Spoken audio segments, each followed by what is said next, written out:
pay it off. Okay, so the thing that's nice about that is, So if I were to hypothetically just declare, so I following you and I'm on the same page and same chapter as you. Hypothetically, I walked out of here today and I came back in August saying I want something different, and I still owed the remaining balance of like 500 or 700, 650. Right. I just come and pay that off. And right. And then you own the device. Now, the other advantage is that too, could I bring that in and also do a trade-in? Yeah, that's what I was going to say. Is that's the other thing too. Is whenever Apple comes out with a new device, they always offer some kind of incentives to us, so that even if the device hasn't been paid off, if you wanted to trade it in, you could trade it in and get the next greatest iPhone. So like the iPhone 7 or 7 Plus or whatever it might be, I can come in and... That's exactly right. So have you seen the difference between what your device does and what the 6S Plus Yes, does? a friend of mine has it. So it's just a few things. I mean, Yeah, just a simple, subtle things, but they're very noticeable. Absolutely. Yeah, just quick, little quick things with calendars and with cameras Yes. and things like that. But the other big thing is that this is the first iPhone that shoots 4K video. Yes, I heard about amazing. that. So my friends, oh, you ought to get it. It's cool. I'm all, yeah, I know. I'm looking into it, but I don't know if I want to stay with T-Mobile. I'm thinking about switching carriers, so I'm weighing that option before I decide on the device. Sure. So I'm looking around, going with networks and what price points I'm going to get and what my monthly bill would be. Something where I'm not going to get a surprise. Yep. Like if I go like over my data or something like that. There's usually, I don't. I had friends with AT&T and they have gone over and they were like, oh my God. Yeah. And then they get that shock, that sticker shock or the bill shock, and they were like, what happened? I was on Wi-Fi. Well, obviously they turned it off. And that's the main thing. So here's me talking as a customer, okay? I've been a Verizon business customer for 15 years, okay? Mm-hmm. My brother's been my rep the whole time I've been here. That's the reason I came to Verizon 15 years ago, is because my brother came to work here. So I had the advantage of being able to get... You had inside information. And so I've learned personally from every mistake you could possibly make. I've had major overages before. I've had 5 gig overages, which costs $15 per gig. Or higher. Some of them can go up to as far as 30, I heard. And ours is 15. Okay. So for my business that I run, this is just a part-time job for me. Absolutely. The reason I work here part-time is because I know this stuff. And I believe it now. My brother, as he explained it to me, when I went to leave my old company to start my new company, I knew it was going to be 4 or 5 months that I'd have no income. And I was just like, I don't know what to do. And he's like, go work for Verizon part-time. As he explained it, he's like, you're the biggest business super user I've ever met in the 15 years that I've worked at this company. Now that I've been here for a few months myself, I agree. I haven't met somebody who uses our technology more than I do, even employees, especially employees. Okay. So some people are hands-on, some people are like just kind of like going with the flow kind of thing. And I kind of expected I would come in and learn from all of these guys, but to be honest, it's been the exact opposite. I've taught them from a business standpoint, really. And you're the new guy on the block, Correct. Teaching them. So that's saying something for you, so congratulations. I used to run on average about 6 gigs of data between my assistant and I, because we do work remotely a lot. So we travel a lot, we have to work outside of the office a lot just to keep our sanity. Absolutely. So there was one month, sanity's key. Yeah, there was 1 month where my assistant loves to work from the pool. I'm fine with that. As long as you get your work done, I don't care. Yeah. But all of a sudden we get my bill and I've got a 5 gig overage, which makes no sense whatsoever. I'm like, okay, Aubrey, what did you do? Like, what's going on? Because we've never had an overage like that. It was something really, really simple that I overlooked. I had downloaded Nitro PDF on all of our devices. So we were downloading appraisals using that as our default. The problem was that program causes the download size to be more than 10 times the actual document size. Really simple thing. Just basically when you're trying to use Nitro PDF on a mobile device, it causes the download size to be that much higher because it has to convert the file to PDF. Even if you're running off of Wi-Fi? It wasn't on Wi-Fi, that's the problem. Oh. So you get where I'm going. Yes, I do. So you weighed up a lot of... Like, okay, let's just be very cognizant of what we're using our data for. If we're just checking email, if we're just streaming music, those things are all easy.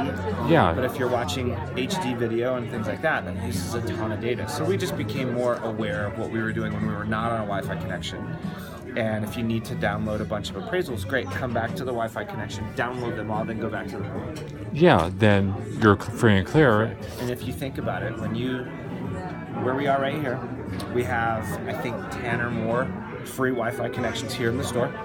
If I wanted to leave the store, I can go to Minato Noodle. I've got the Wi-Fi password there. I can go to McDonald's just down the street. There's a Starbucks across the street, Barnes & Noble across the street here. Oh yeah, they're good for Wi-Fi. Absolutely. Within a block from just about anywhere I am in town, I can find a free Wi-Fi connection. So if you really need to download something that's going to be data rich, you can find a free Wi-Fi connection almost anywhere. Well, absolutely. Even the mall has the Wi-Fi. Correct. It's not a great Wi-Fi connection, but it's No, because you're interacting with other networks and.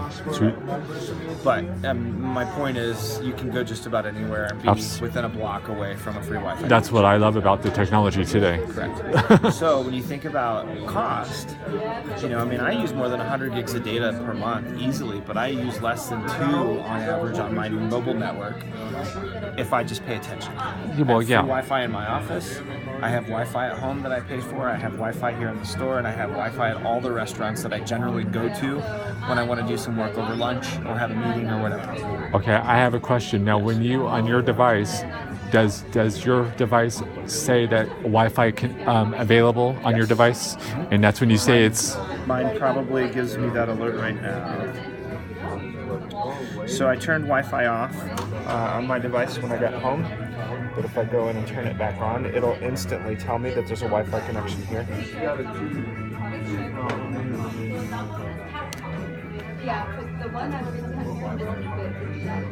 So all of these transfers and the MCTs, these are all bingo. Instantly.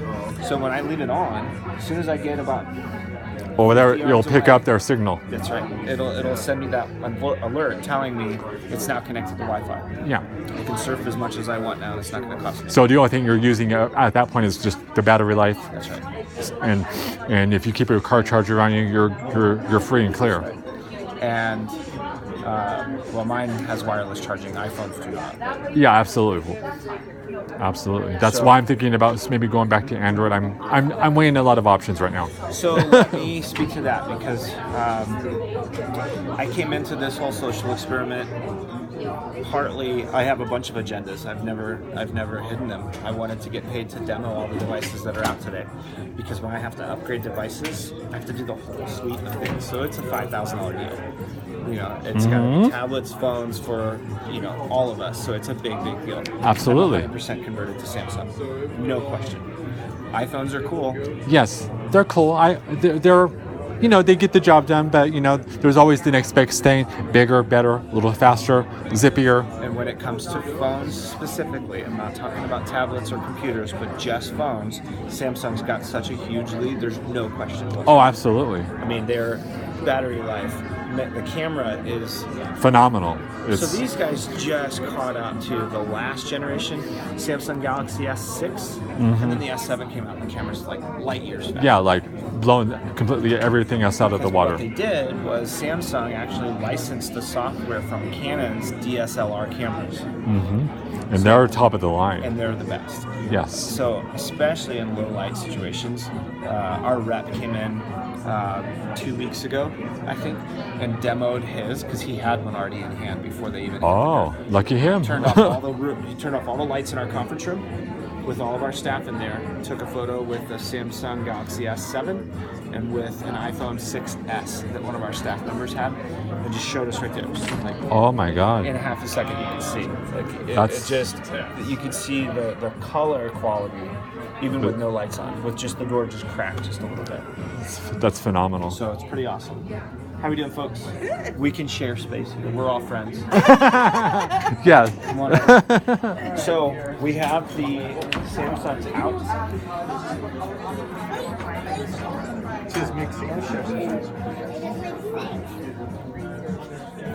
So here's the latest Samsung offerings. This is the Note 5, S7, S7 Edge, and then the last one, which is the S6. These look almost identical. Yes. With even the form factor, Samsung's gotten really good with the aesthetics of the phone and the ergonomics of it, which... Well, just from the Note 3 to the Note 5, I mean, there's been like master... Yeah, look, it's just... Simple things like the curving of the back of it and how it feels in your hand. It's just, they're awesome. They're just superior devices. So, I haven't complained with this one that much. For the most part, it's very, very similar to the S6, but the camera quality is the biggest thing. What they brought back is this does have removable memory storage, so you can put an SD card in to take stuff off the phone and put it on the SD card. Okay, I have a question on that because I was told that all from like the last Samsung device that was released going forward, they were no longer going to allow that. So has that changed? They have changed that. They have allowed for you to put an SD card in it just because it makes it easier for people to get stuff off of the device.